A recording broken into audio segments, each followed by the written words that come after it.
All right, here we roll. All right, we got Coach Terrell here with the Atlanta Hawks. This is kind of a relationship through one of our assistants here, Coach Connor McNally. And Ty, I'll kind of let you know how I'll let you kind of talk about how you guys know each other in your past and the whole 9 yards. But Yeah. something that we certainly share a big commonality with is a lot of the velocity based training and velocity profiling. So a lot of this episode will at least I know I'll be asking a bunch of questions about that, and I want to pick your brain on that stuff. But Cool. we'll get to that. You want to just kind of start off, Coach, with telling us where you are, what you're doing, how you got there, the whole 9 yards. Yeah. Well, it's not. I didn't. It's not a short road. That's for sure. I went about as unorthodox route as you could go. Um, I'm an assistant strength coach with the Atlanta Hawks now. It's a great place. I'm allowed a pretty good amount of autonomy. I'm really fortunate to have bosses that don't have egos and just say, hey, like, do what you do. I really care about like my craft and stuff like that. So I don't know that I could just. I'm grateful for that because I don't know that I could just do the job if I wasn't like feeling fulfilled about what I was doing. So I'm in a great situation and a really stable organization, as stable as you can get in pro sports. But just like kind of a Cliff Notes version of where I came from. Like I was working at a YMCA doing basketball camps, and I met a guy named Lee Taft, and I happened to be working with his daughters at the time. They were like 4 and like 6 or something like that. His wife's family is from where I'm, a small town in Indiana, and I'm from the same town. So they had moved there because he traveled so much and just help with family. He said, "You want to come out, hang out in my garage?" And I said, "Yeah." So anyway, we were together for about a year and a half, and then I went to like a Perform Better summit with him, and there was this line of probably like 55 people to see him or after he was done speaking, and I was waiting for him to go to lunch. And he was like, "You just might as well go." So then I didn't know who he was at that time. Like, so I was like, "Why are all these people in line to talk to him? He's got terrible, corny jokes and stuff." I was just like, I Googled him. I was like, "Oh, okay." So I figured I'd hang out with him for a while. So that went on for a while. We ended up having a business together. I worked for him. He moved to Indianapolis. I took it over, became a director of moved it into a YMCA and became a director of a YMCA, and then knew that wasn't what I wanted to do. So I quit. Went out to Cressy's for a mentorship, and then opportunity came at iFast in like December 26th of like 2012 or 13. I can't remember. That's where I am. So just big believer of everything you do prepares you for the next thing. So it's always kind of been about layering. Each stop as I've been able to layer another professional piece on.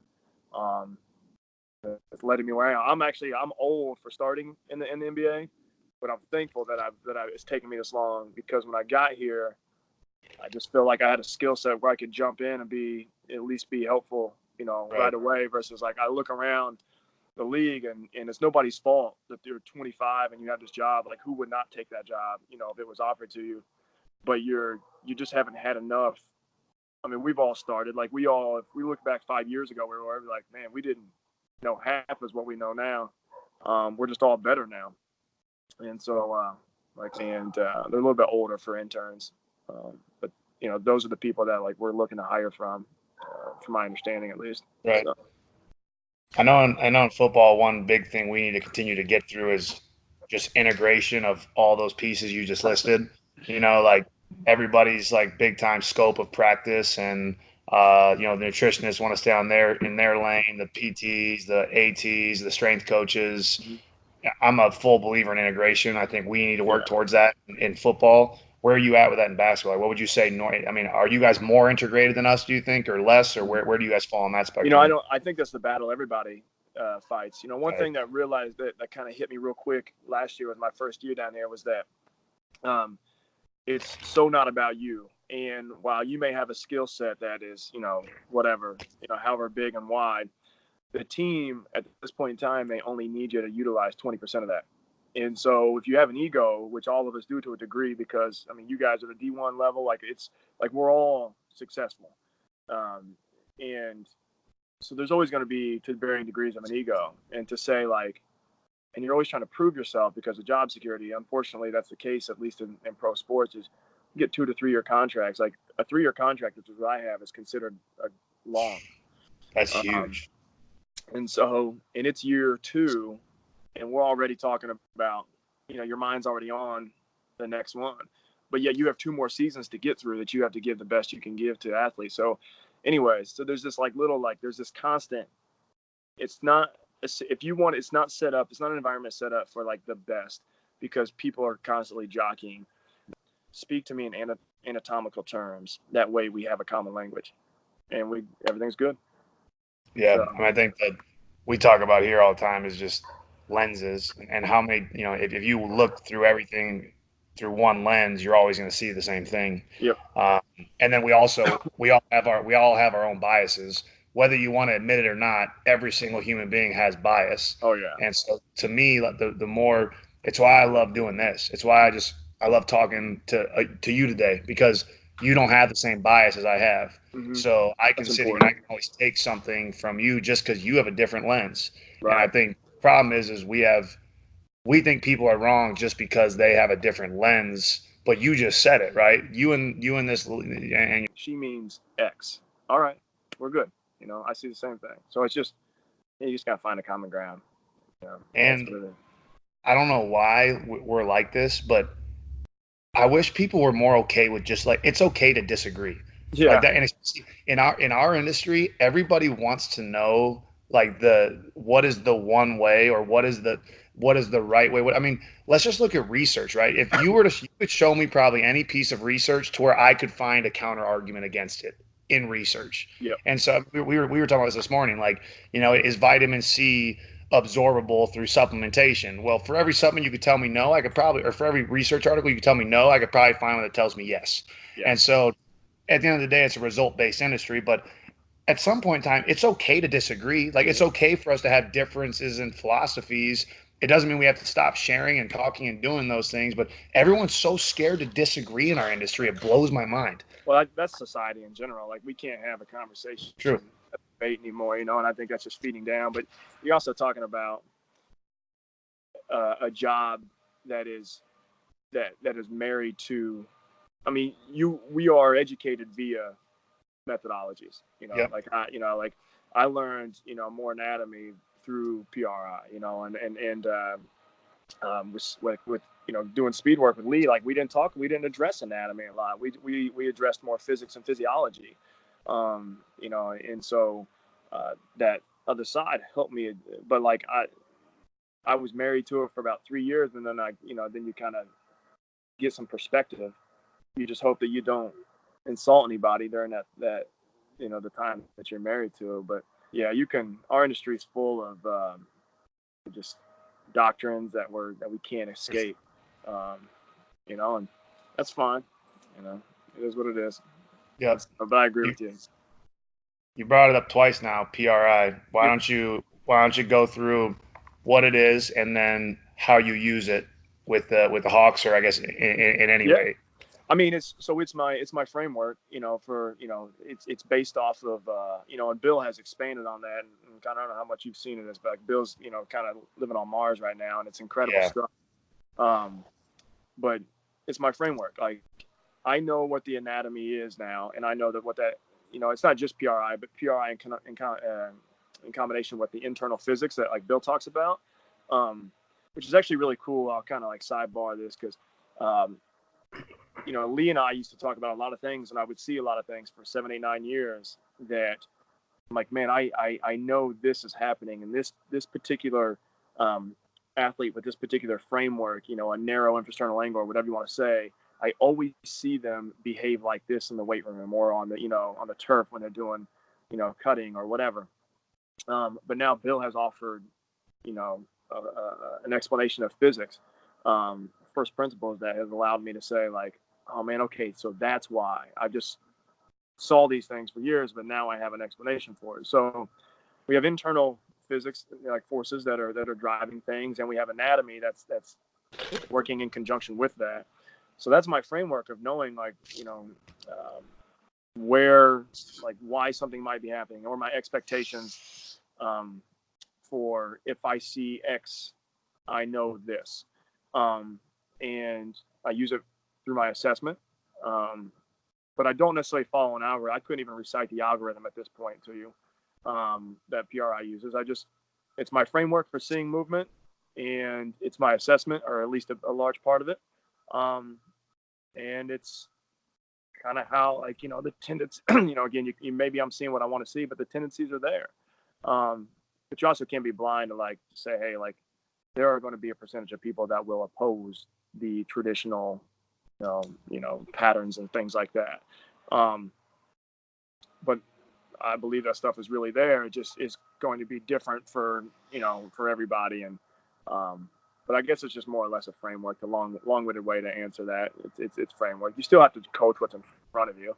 If you see a guy, that's shifting to the left in a squat, like, you still got to coach that. Like, I'm not going to be, I'm not going to try to. I think what sometimes these methodologies try to do is they try to reason backwards to make it fit their methodology.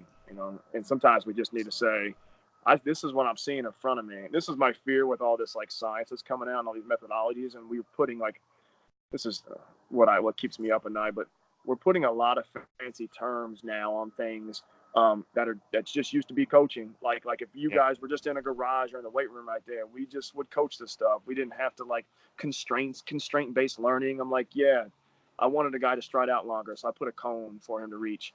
That's just goal-oriented coaching. I don't need to put a big get a fancy book on it and say, oh, it's dynamic motor learning, and if you really understood the brain, this is what you would do. No, we just said I needed a guy to get more distance in his stride, teach him to push. So we put a goal. Yeah. I've been doing that with 8-year-olds for 10 years. I don't need a fancy term. So our industry is really good at putting a pretty dress on stuff that has been going on for 50 at the average NBA mechanical load, or mechanical intensity. Sorry. We play 3.5 games a week on average. That's 100. So we want our guys to be ready 32 minutes for 3.5 games. That's 112 minutes a week, including training and stuff like that. So it just becomes this massive management, which I'm going to get this off my chest here. Load management is one of the biggest BS topics that I've ever heard. Until somebody asks the question, what is this guy's capacity? I don't want to talk about load management, because you're determining what somebody can do without even knowing what he can do. Knowing the ceiling, yeah. Yeah, so like that's why we do that conditioning test at the end, because I want to see when someone drops, like when someone can't make the down and back in 6 seconds, they purposefully have a small window. So when they can't make it, that's going to be anywhere between a 10 to 15% drop off, depending on the guy and how fast he really is. So, like, if you can't make it, I know that your performance is dropped to a degree that now fatigue is impacting your output. So at that point in time, our whole goal is to make some guy's capacity so great that fatigue doesn't send him to a place where he wants to start entertaining compensatory movement strategies. So that feeds back into Bill stuff and PRI and all that stuff like that. Yeah. So if we can create a buffer, or at least diminish how often and how much a guy is leaning on compensatory strategies, we obviously are going to reduce symptoms over time. And that's the name of the game, availability. That was a lot to say in that question, but load management is crap. And honestly, like, I'll say this to you guys, not blowing smoke up your, whatever. Like, when we have a guy that comes from a good strength conditioning program in college, it is like, thank you. Until the 190-pound guy shoves him off his line, then he's not balanced. So what I'm just listening to all that, what I'm super interested in is, I guess I didn't think about this until we're midway through the conversation, but 3.5 games a week is freaking nuts. And then you start talking about player load management. You start about talking about all those things. What are you doing? Like, what are you doing to dissipate fatigue? I mean, because preparedness has got to be one of the number one things you guys are going for in season, just keeping them prepared and dissipating fatigue. What are things that we can do with our guy? We got a week. So what are things we can do that you're doing to help you get them ready in 24 hours? This is why the NBA has so many injuries. And not necessarily catastrophic, but like just the stuff that's not on the injury report. Like, everyone's got something, a joint, a tendinopathy, a soft tissue. It's incredible. So every day you're on the treatment table, you're getting manual work, you're getting correctives. The more, it starts with building habits. This kind of sounds corny, but like, right now we have such a young team. I think we're the third or second youngest team in the NBA. We may be the youngest, and well, we're not because Vince Carter's 72, and so he skews our age. But I think if he was not on the team, we would be the youngest team in the NBA. But so we got a bunch of kids that are 19, 20, 21 that they don't know any better. Like they don't know what the NBA standard operating procedure is. So we use that to our advantage. So we tell them every day you're on the treatment table. You're getting your manual work. You're getting your inputs. And over time, that's the long term. Well, it's the acute care daily, but it's also the long term approach of like, I want your body, your system to become more resilient, more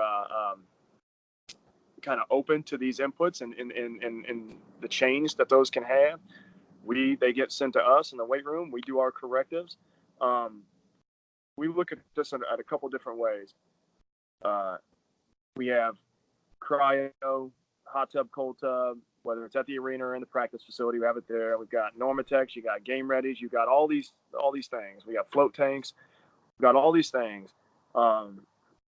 We ask guys to do 2 peripheral recovery strategies a week and 1 central.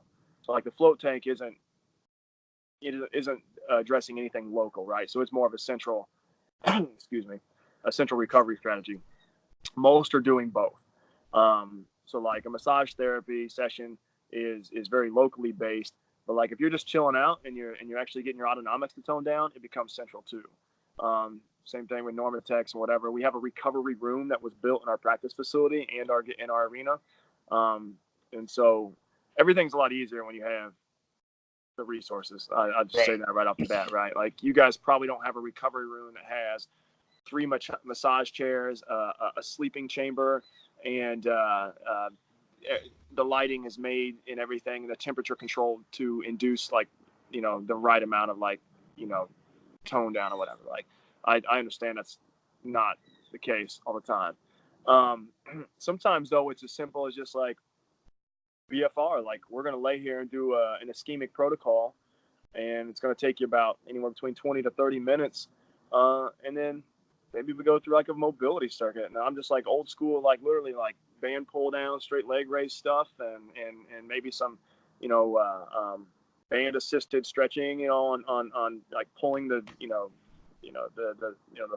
femur back into the joint, things like that, and just going through good ranges. And the mechanoreceptors in joints, they respond to that stuff. They want movement. So especially IR and ER, I think 75% of them respond to transverse plane movement. So it's like, the more you can just start feeding that into the system and getting the response. It's like foam rolling too. Like foam rolling is doing something locally, but it's also the communication from, those tissues to the brain. And it's kind of like saying, oh, I'm here. So you can give some attention to it. You get blood flow to it, etc.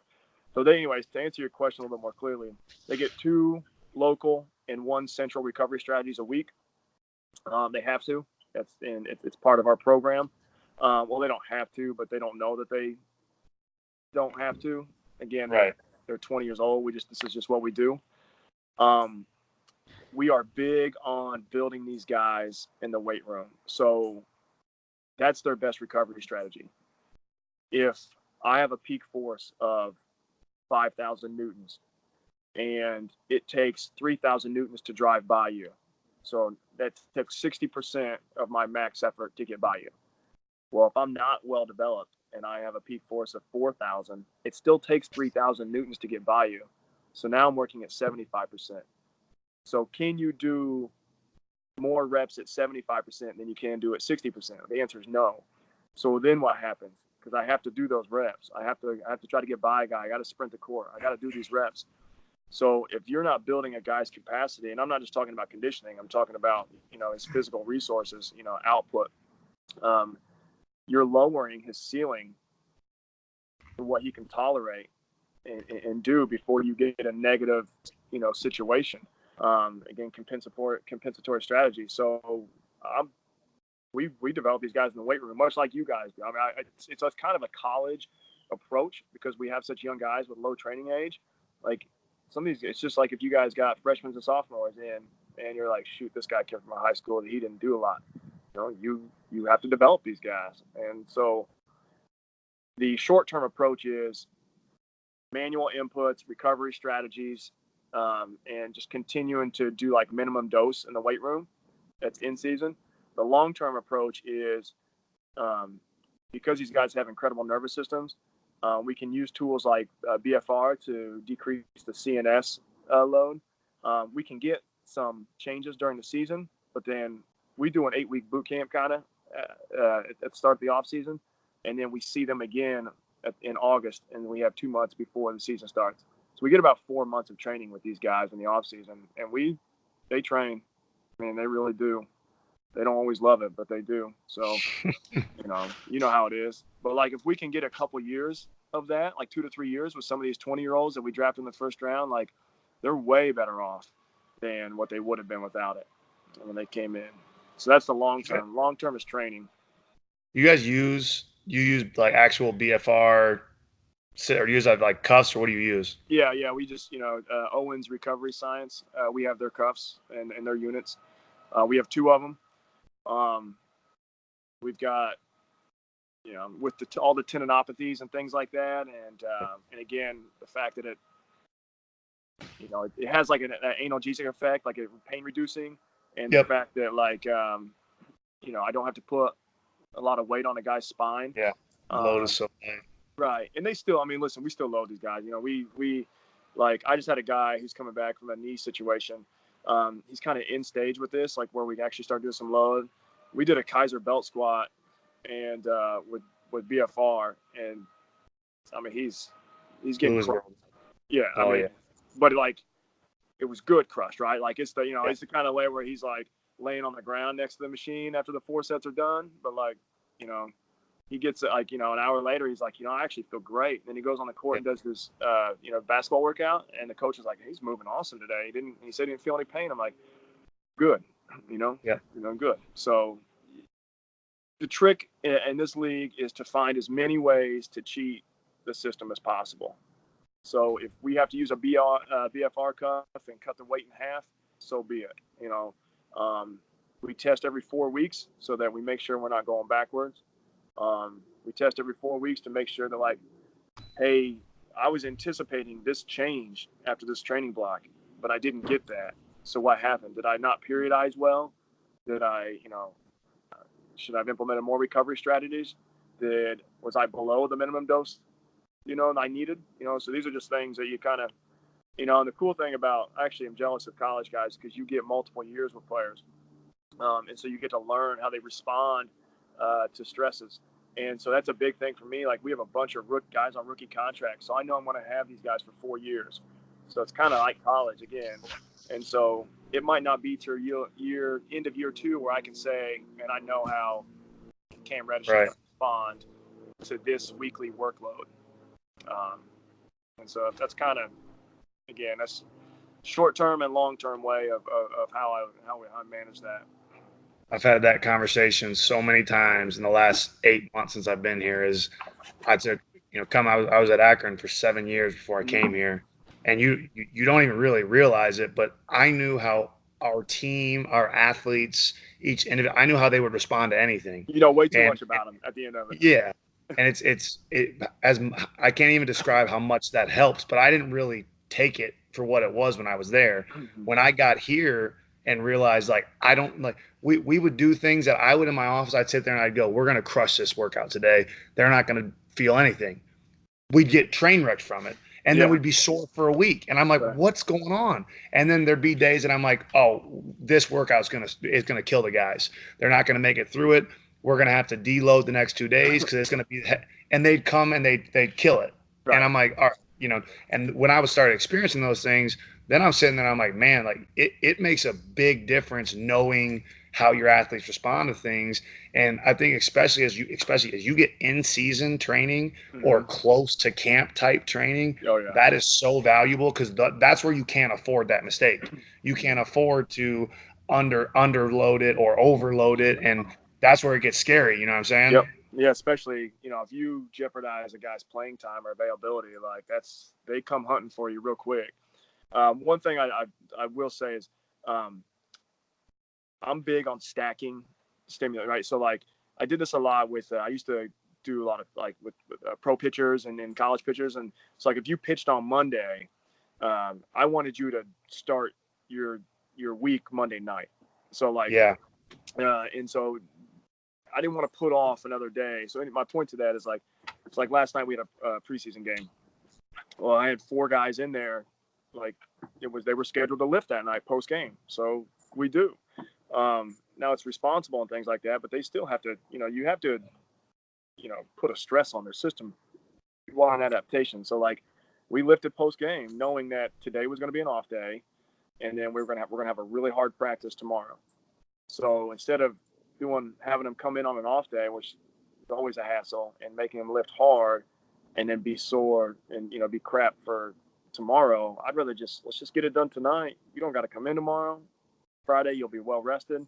So I like to we'll stack, you know, make like the stress a little bit more vertical on some of these game days, and sometimes not. It just depends how their week is planned out. And so if we got 2 games in a week, I may only do that once.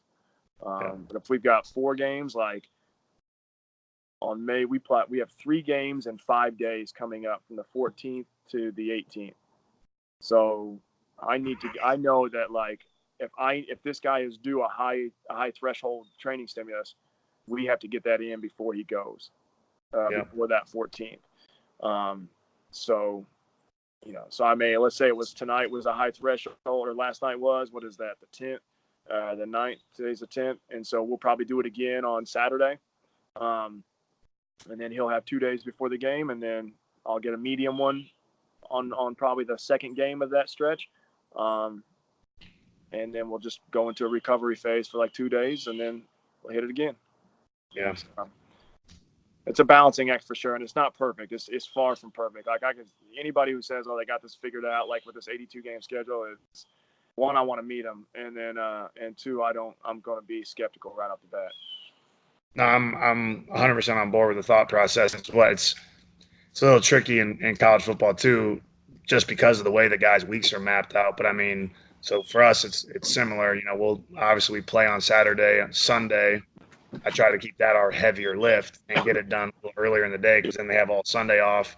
Yep. Monday is our lightest day of the week, so it's a very low intensity day. So they kind of get that 48-hour window, recover from that Yep. game and heavier lift. And then our heaviest days of practice are Tuesday, Wednesday. Yeah. We don't lift those days. Thursday is a lighter day, and we do a lighter lift, like a neural priming lift, to get them Sure. ready for Saturday again. Yeah. So same thing. But I don't know that I've ever heard someone call it stacking. I like that verbiage of it, at least. And keeping the stress vertical. yeah, like keeping too. the stress vertical instead of just having heavy days 3 days in a freaking row. Right. But you can't do that. I mean, I don't know how you guys as coaches are, but like the mindset of a coach is, if you don't do it the way you're doing it, and let's say you have like a heavy lift on Monday, and these guys come back into a hard practice on Tuesday and they look like dog crap, like somebody's going to be coming for you. They're going to want to talk to you, and be like, why do these guys lift so heavy? I'm like, well, I mean, so like you're almost forced to do it that way, right? Like, this is what I've learned is, like, when we're working like for a sport, like we're the only ones in the stream that can be flexible, or that will be flexible. And, just had that talk. Yeah, and so it's like, so you have to be really intelligent about how you design things, which you obviously are being, and it's not easy juggling all that, because it may not always be the best. Our job is to get adaptation, right? Like we're to get adaptation and preparation, and a sport doesn't always allow for the best of that. Yeah. So, again, I think 90% of the time the coach's plan isn't going to change. No. So we got to control what we can control, which is our 10%. And that's, and that's for us here, that's very minimal, because the relationship that I have with the head coach, we collaborate on pretty much everything, practice, scripting. So that's made that a lot different. But I didn't have that same relationship at Akron with the head coach. So a lot of it was, hey, this is what we're doing. So, you adapt your stuff, and Right. That's what it would end up being. It'd be always pulling from that pot. But I tell you, it works a whole hell of a lot better when you're on the same wavelength, and it's not lifting in practice. It's stimulus, and that's how you see it, and you program together. I think that's probably my favorite thing about what we've done here, or at least what I've been able to. The difference, that's probably my favorite thing about what I've been able to do here, or I guess new responsibilities that I've had that I haven't in the past. That's a luxury, I can tell you. I mean, you know that because you've experienced it the other way. Yeah, I mean, so you talk about situations. Yeah, that's just work, having things you can control. That's yeah, it's been a great situation. But so I got your book on my desk. I've Yeah, been thumbing through it a little bit, and I haven't had a chance to dive into everything. But conceptually, I've gone through the kind of the gorillas and the kangaroos, and I want to dive into it a little bit of, and I'll just kind of keep it general, and then we can get into more detailed stuff. But obviously, velocity-based training, it's a tool. It's something we use a lot here. I think we probably use it a little more integrated than most people do. So and kind of what you got at, we use very specifically. But I just want to just touch on your philosophy in specifics to how you use velocity based training. What is its place in strength and conditioning? And then kind of go through, what if you don't mind touching on yeah. gorillas, kangaroos, how you word all that, and I just think it's a really good analogy. No, thank you. One, I I always it's always weird for me to say like somebody like bought that. It's just that was just pure exploration and a lot of help from a lot of people, and it just was, like there was this one professor from Indiana. I call it IUPUI, but it's in Indianapolis. It's like Purdue and IU combined. He was the head of the biomechanics department, and he met with us half a dozen times and just you know tore us apart. Uh, and we wanted that, and so like things like that were it was awesome, and Tony obviously did an amazing job on it. But it's not like we've all seen those different athletes, right? And the gorillas that come in with the heavy feet and the ox, like they're the weight room superstars, and they're the wide infrasternal angles, and they can move a house and all these things, and you're just like, but they don't have to necessarily. But not those kids aren't always, or those athletes aren't always like linemen and linebackers and stuff like that. Sometimes it's just like the 6'2" kid who's trying to make his varsity high school team. Sorry, bud. Like you've got the genetics of a gorilla. Like you're not gonna be able to guard in the perimeter, and you're 6'2". And so it's like, so how do we get those guys closer to? Sorry, my dog's a big baby. How do we get those guys more able to do what they want to be able to do in the sport or need to do, right? So it all kind of came out on like normalizing, like address a weakness first. And so whichever side of the fence you're on, we want to normalize you first. And like kind of the same approach with like with Bill's like infrasternal angle concept. It's like it's like if you're a wide, you need to be able to go through full excursion to a narrow. You don't have to change to a narrow, whatever, but you got to be able to access the full range of variability, and that's whether we're talking respiration, movement, um, physiological output. It doesn't matter. Like we're just the first part. Basically, that book is based around normalizing someone's force velocity curve. And variability is a term that's thrown around a lot and overused to this point, but that's physiological variability is what that is. If I'm a gorilla and I maintain a gorilla status, like I'm not variable enough from a physiological standpoint to access high velocity movements, and then vice versa with a kangaroo. Um, so that's kind of what that was born out of. And then we just started testing and trying and experimenting, whatever.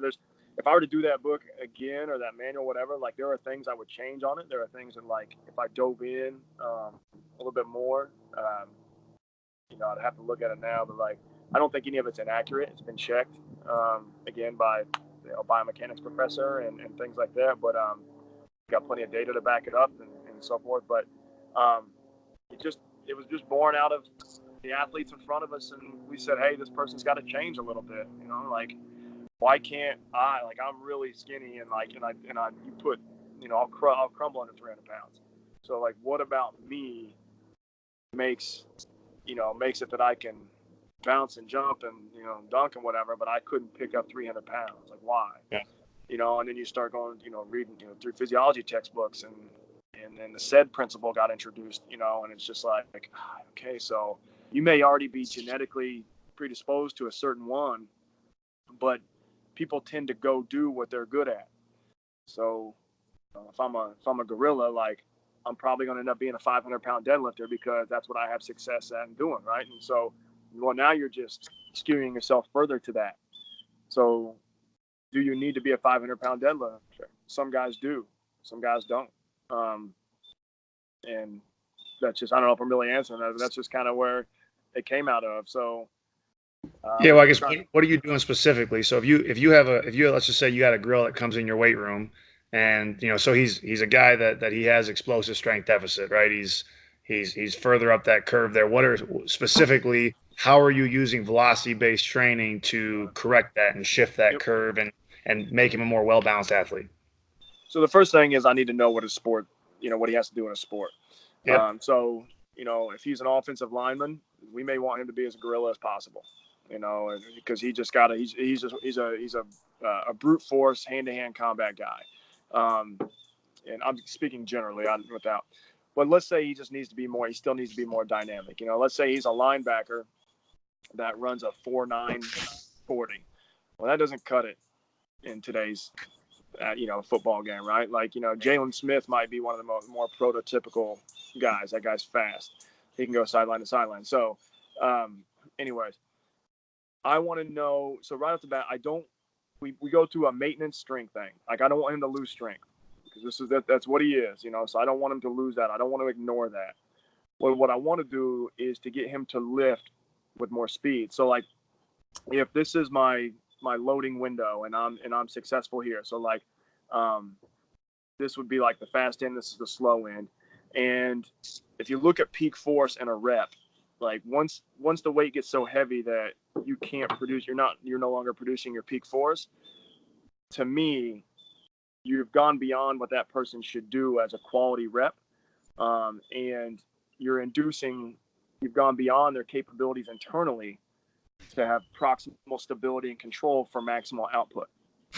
So once you've gone that line, they now have to find a compensatory strategy, whether it's use their back or whatever, or go into a shift or whatever it is, to get that weight up with a significant amount of force. And that doesn't mean you don't touch that. I'm a big believer in occasionally, like, you got to go to 90 plus. You got to hit a 1 RM. Like, there are so many neural benefits to that and mental benefits to that. But if I'm trying to build an explosive, dynamic athlete, whether he's a linebacker, a DB, a point guard, whatever, I will not go across that line that often. And the Russians didn't either. Like, when they were building the, Romanians and the Russians and Bulgarians, when they were building the biggest lifters and the strongest guys in the world, they were 70 to 85%. I want to say 80% of their lifts. I can't remember the exact number, but like 80% of their loading was between 70 and 85% of a guy's 1 RM. And occasionally they would go touch. I think it was like 5% was like 90 and above or 95 and above. Don't quote me on that, but it was something like that. So anyways, I'm going to where a guy's peak force is. So if you got a 400-pound squatter, let's say at 370, that's his peak force moment. At 380, the peak force drops. So I know 370 is now his training load. So now if we go to a powerlifting terminology, your training max versus your lift max are different. So I'm going to use your training max as your ceiling, and then we're going to work from there. I'm also going to use, and this is the thing I might change if I go, like, it's still accurate, but I just I've got some hunches. I haven't looked at this stuff in a while, but I've got some hunches. But this gorilla also, if you put him to like 45-pound bar, like, he's not going to go 1.5 meters per second mean velocity. Like, they don't have the DNA to do that, the physiology to do that. He might be at like 1.0 or whatever. I don't know. I'm just arbitrary number. So don't ask him to do something that he can't do. So speed for him is all relative now.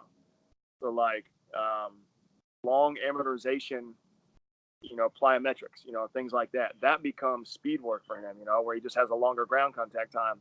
And then over time, you speed that up. You let them adjust. Assisted movements to, get them out of the hole quickly and help, speed that thing up.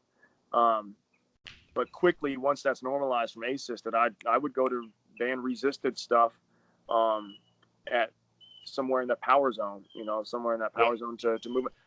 So to clean that up, 370 may be his training max, but like 250 may be his power. Like, Right. that may, so if you went lower than that, like, power zone. yeah. So like So if you use 250 and 370 as your loading window, like that might be where you want to go. So like let's say you want to push them towards the more velocity end, 250 with band resist or whatever can help kind of skew because it's 250 but you're adding tension or whatever, or or 370 at with bands, either way. Like I think you can toy around with that. I don't think there's a definitive way. Like if you listen to like Bill and Eric Huddleston at iFast, like they're gonna shit on band resisted stuff, and they're all about band assisted because they're talking about a pelvic floor. I agree, but then I am saying once you've addressed or normalized somebody's capabilities, you got to go into performance mode. Um, and band resisted stuff to me, like obviously it matches the ascending strength curve. Um, it it skews the lift towards more ballistic, right? Because you don't have to decelerate so early in the lift. You get high threshold motor units recruited later in the rep in the concentric phase. I mean, they're just from an adaptation standpoint, there's just too many good things happening there once you've normalized again what somebody can do. Um, so the big thing for me with this stuff is to find out somebody's loading window first. Now you know.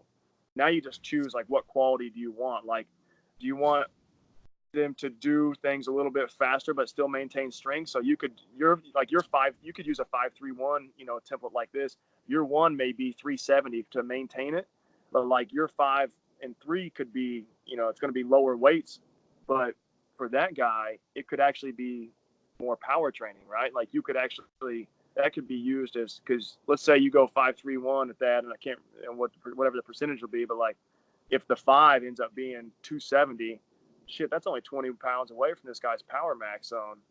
So Yep. like that all of a sudden becomes power training for this big old gorilla. So I kind of got a little muddled there, but like, does that make sense? Yeah, no, I mean it makes a lot of sense. I think the important thing that people need to take away, or I think that the biggest thing is just that it's so individualized, It is. and that's where I think everybody wants these normative zones, and that's where we keep on saying it. But the biggest thing that I've shifted to in my thought process is away from position specific and training to deficiency specific. Right. Um, and that and once again, especially in our world, we have 115 athletes. You're not going to train 115 athletes specifically to their needs. And Right. the nice thing is your bottom, I don't know what you guys think, your bottom 80% of guys, maybe 70% of guys don't need it. They just need the bare bones of just learning how to lift. And then Right. you have kind of your elite level athletes that still have their individual deficiencies. Mm-hmm. But those are the guys that you're talking about working on their force velocity curves. Those are the guys you're talking about specifying movement for. Yep. But that's where for us it gets a little hazy because it's that's the nice thing about having 15 athletes, right? Is you probably force velocity profile every freaking one of them. Right. We ain't doing that with 115 guys. No. So it's how can we divvy things up and figure out who needs specific training, who will respond to Right. general stimulus, and that's probably the money maker right there is how you do it. Yeah, I've not ever been in your environment, so I'm about to give an opinion on something without Yeah, having been in the for environment, which sure. is dangerous. But like, you almost have to, you know, the good thing is with you guys is like each position provides to a degree. I know it's not definitive, but like kind of has different characteristics and qualities, right? Like a defensive back, a cornerback doesn't need to do what need to be the guy that a linebacker is, and so forth. So this takes time or whatever, and I probably, if we sat down and hammered it out, we probably could figure it out. But like, your linemen need to be skewed, during For sure. specific string zones, right? Like with a lineman, like D or offensive, like whatever, like depending on your defensive scheme, like you just can you could establish like, hey, 0.75 meters per second, which is like the low end of string speed and the high end of accelerated string, like relative to what these guys are, like how the gorilla nature, like that's that may be the slowest, like that may be their power phase, right? And then and you build back up or whatever. DBs may never have to go below point whatever 4 meters per second. Yeah. I shouldn't say never, but because again, I believe in that hitting that plus Right. 90 from time to time too. But like, or if you're a testing day or whatever, but each position can have its own training window. Because as much as, and guys, there will always be some individuality in those players in that position. But like, I look at our team, and I like our basketball team, and I look at it makes me think of other sports. There's going to be a lot of similarity in how these guys are built, like their physical structure and then their physical capabilities. Like, not specifically like this guy's just like, not everybody's going to be as strong as everybody, but like the nature of them are going to be very similar. Um, Safeties are going to have a similar look and build and capability and so forth. So like, you can almost just divvy it up, set thresholds by position.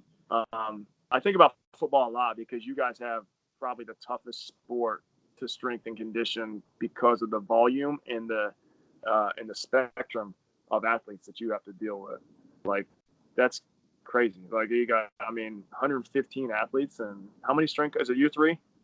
Three, but I was gonna say it's a different world. Like for me now, we can do things that I've never been able to do because of how good my staff is, Yeah. and because it's what you said. Like I can sit there and divvy things up, and it's like we're training three different groups at one time, and because we have coaches with a lot of years of experience that Right. can handle that. So, That's and awesome. that's a whole nother conversation. There's a lot of it's a night for coaches that are on their own or have a GA or just have interns that just aren't quite ready yet Right. to take those.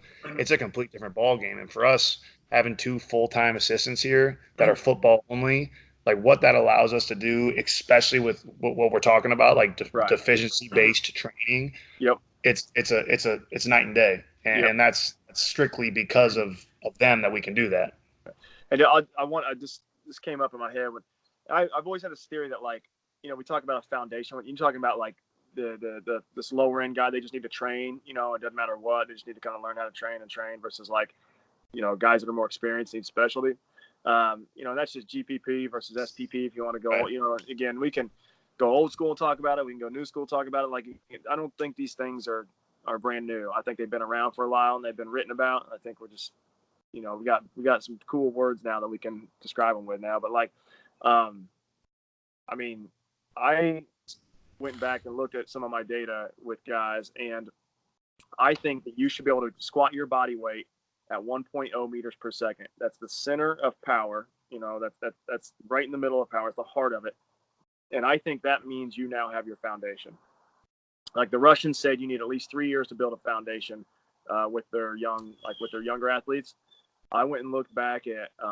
I had this really really awesome group of seniors that were all Division I athletes that we used for our VBT stuff, and they all had been in a weight room since they were freshmen. So we had them on their fourth year of training age, formal training, and I still had a lot, some work to do. But like when we got them to where they could do their body weight at 1.0 meter per second, like that seemed like a landmark spot. I've got a buddy that's a PhD in sports science that used to work with USA Weightlifting that I'm gonna start having some conversations with, because as we start traveling and go on the road, like I have a lot more downtime. So I'm gonna I hope to use this season to work on some stuff with that. But that's just a theory. I don't know. I have just seen that, like, when they got to that spot, everything beyond that just kind of it just kicked it off, right? Yeah, no, I love And it. and so I don't know if that's a marker you guys can look at. You guys have a massive, I don't know how you guys do the data and things like that, because that's a hard task with that many players. But like, that's just for your, like, safeties should probably hit that. Um, and these were like court sport athletes. They weren't line. They weren't like, brute strength. We have one guy that's at Nebraska now playing baseball. One girl that was at Butler University playing volleyball. A couple D1 college basketball players in there. So they were court sport athletes that Right. need the best combination of strength and speed that they can have. So um, there's research articles, I can't remember the name now, but about how, like, finding that person's individual force velocity curve.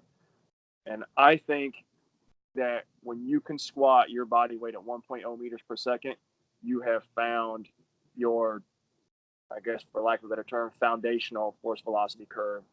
And I would say that you need to keep the slope of that curve, but just push it up to increase the output. Yep. That's my theory. I have no idea. It's good, bad. It could be stupid. I don't know, but I'm gonna see if it's a dumb theory or not. No, Um, I like it, and I'm definitely going to try it on myself. No doubt about it.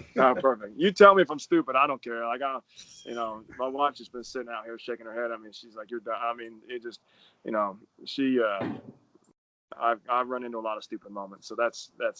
Yeah. And if you do that, if you really do that, and you give me feedback, I'd be.